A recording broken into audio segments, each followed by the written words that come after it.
They dropped their programs when the dean said it. And now, our youngest billionaire graduate, Valeria Tran. The room exploded. I didn't look at them. Not when the cameras panned, not when my name echoed across the auditorium, not even when the dean gestured to me. I just stood, calm, precise, exactly how I planned. 4 years ago, I was in the backseat of Dad's car when he said it like it was a joke. "No, Val, your sister needs the Tesla. You can take the bus." I was accepted into MIT that week. She'd dropped out of college for the 3rd time. "You're more low maintenance," Emily added, like I was a used phone charger. Useful, replaceable, disposable. The favoritism wasn't new. Emily cried, I fixed it. Emily failed, I covered for her. Emily lied, I took the fall. They called her fragile. They called me strong. What they meant was, you don't need us, so we'll give everything to the one who does. I believed it. I swallowed it. Until the Tesla. That's when I stopped trying to earn love and started learning how to outgrow it. MIT wasn't a campus to me, it was a forge. I studied mechanical engineering, but on the side, I studied silence, patterns, leverage. I built prototypes alone, coded at 3 a.m., pitched to anyone who'd listen. They didn't listen. So, I built better. Sophomore year, I had something.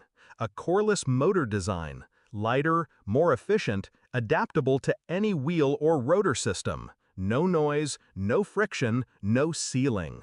I called it Vanta Drive. I offered to license it to 3 major EV startups. All passed. So I turned to someone hungrier, an underground investor forum with high risks and no handholding. They backed me, quietly, relentlessly. My parents thought I was just studying hard.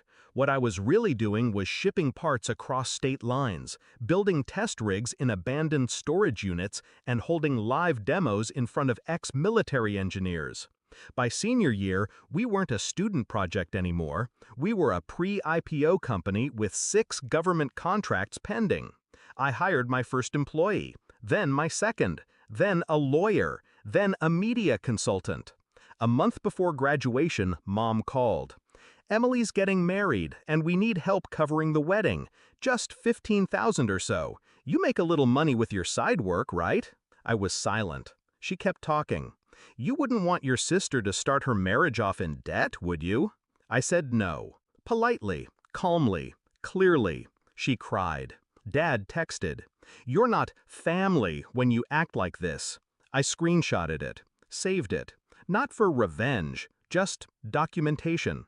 I never invited them to graduation. The school did.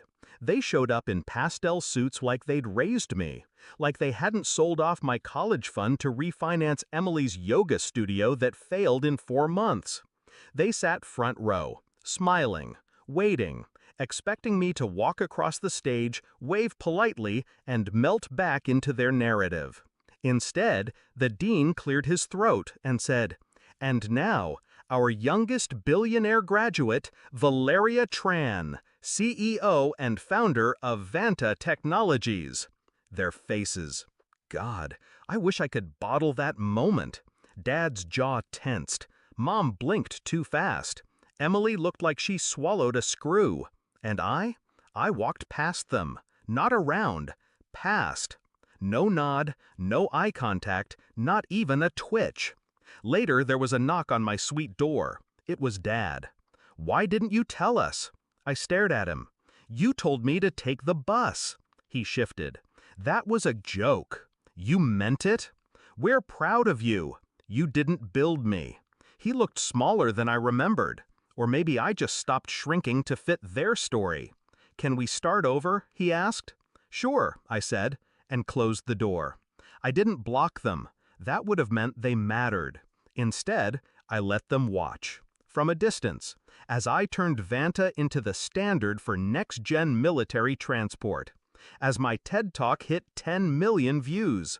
As my face lit up NASDAQ screens in Manhattan. They reached out again. This time, more polite, more careful, more hollow. I didn't reply. Let them sit in the silence they made. Emily's Tesla? Repossessed last month. Her husband left her. Her yoga rebrand flopped. She messaged me. I know we were never close, but I'm trying to start fresh. Can we talk? I left it on read. Not out of cruelty, out of closure. She can take the bus. People think revenge is loud, explosive, messy, but it's not. The best revenge is becoming untouchable. The kind of success they can't steal, shame, or soften. I don't want their praise. I just want peace. And I bought it. With silence, strategy, and every single step they thought I couldn't take. Let them drop their programs. Let them blink in disbelief. I don't need their applause. I built my own stage.